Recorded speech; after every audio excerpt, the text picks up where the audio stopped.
सत्य युग में जब देवताओं और असुरों के बीच समुद्र मंथन का महासंग्राम चल रहा था, तो उस दौरान समुद्र मंथन से अमृत कलश निकला, जिसे लेकर देवता और असुर आपस में छिना झपटी करने लगे।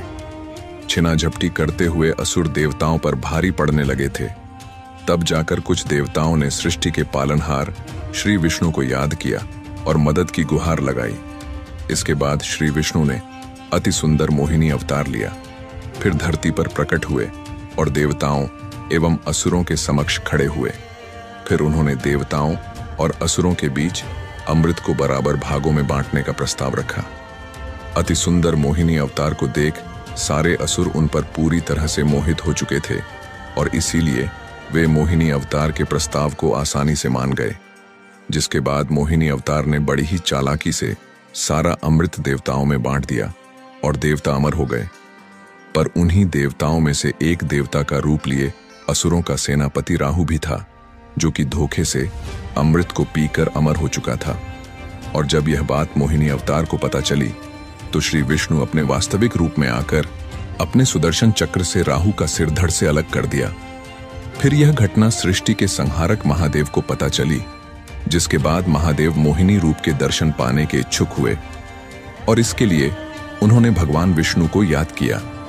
जिसके बाद श्री विष्णु महादेव के सम्मुख प्रकट हुए और दोनों त्रिदेव ने एक दूसरे का अभिवादन किया। फिर महादेव ने श्री विष्णु के सम्मुख मोहिनी अवतार के दर्शन की इच्छा व्यक्त की और उन्हें दोबारा से मोहिनी अवतार लेने की बात कही। जिसके बाद श्री विष्णु मुस्कुराने लगे और महादेव की बात मानते हुए उन्होंने बेहद खूबसूरत मोहिनी अवतार ले लिया और महादेव के सम्मुख नृत्य करने लगे। इतना सुंदर रूप देख महादेव मोहिनी अवतार पर मोहित हो गए और उन्हें मोहिनी अवतार से प्रेम हो गया। यहाँ तक कि मोहिनी अवतार ने भी महादेव पर अपने प्रेम की वर्षा कर दी। कुछ देर तक यह प्रेम की अद्भुत लीला ऐसे ही चलती रही।